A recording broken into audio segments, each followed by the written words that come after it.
Salut, bienvenue sur la chaîne du Tracker de livres. Aujourd'hui, roman Chouquette d'or. Tu rallonges de Sandrone Dadieri aux éditions Robert Laffont, La Bête Noire, qui suit Tutural le père qui avait aussi été Chouquette d'or. C'est un livre qui m'avait complètement bluffé. J'attendais la suite avec une vraie impatience. Je m'attendais pas à ça.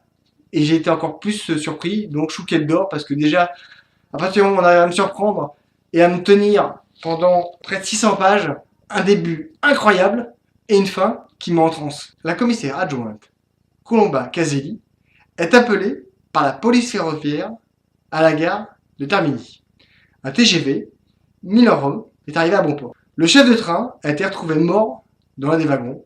À peine arrivé sur les lieux, Colomba se dirige vers le train et y monte. Elle regarde le cadavre et tout autour, elle ne voit pas de traces de lutte, pas de traces de coups. Il semble que ce soit une mort accidentelle.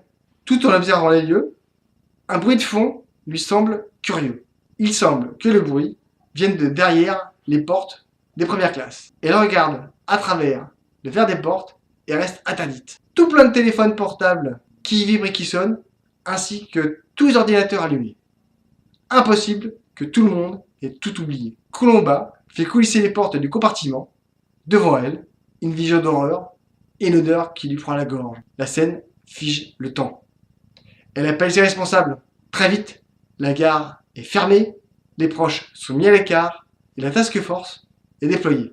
Alerte attentat. Quelques temps plus tard, deux jeunes hommes envoient une vidéo et revendiquent l'attentat au nom de Daesh. Pour Colomba, rien n'est normal dans ce dossier. Elle fait appel à la seule personne qu'elle sait capable de l'aider et de la croire. Dante Thor, l'enfant au silo. Le duo infernal se reforme pour une série de poursuites, de fausses pistes, d'individus extrêmement dangereux et de liens avec le passé et le présent qui se fracassent aujourd'hui. On traverse plusieurs pays, des continents, des époques. Giliné, l'ange de la mort, qui a réglé ses comptes à sa manière brutale.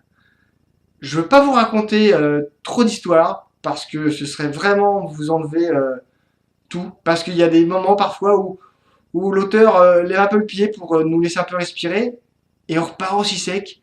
Il y a une succession de pistes qui nous entraînent dans des situations où on se dit tiens ça va être ça et hop il nous retourne comme une crêpe sur autre chose. C'est un livre Chouquette d'or parce que j'estime que c'est un livre qui sort vraiment du lot. Il a réussi à me tenir tout le long et à surtout à être de très haut niveau avec une narration pleine de rythme, pleine de peps. Il y a d'autres personnages encore qui se rajoutent et qui vous tiennent littéralement. C'est dur, c'est raide, mais en même temps, on est complètement tenu par cette inspectrice qui est cabossée de partout et dans ce qu'il est, quoi, avec son passé, ce qu'il a vécu, et ce passé qui semble toujours traîner pas loin. C'est un duo qui s'est trouvé, que l'auteur a réussi à inventer, à développer, et c'est un duo qui nous parle. Et à partir de là, on rentre complètement dans leur histoire, on rentre avec eux, on est à leur côté tout le long. Moi, j'ai adoré. Donc, lisez-le, dévorez-le, likez, commentez, partagez, parlez autour de vous. Bonne lecture, mangez les chouquettes, à bientôt, au revoir.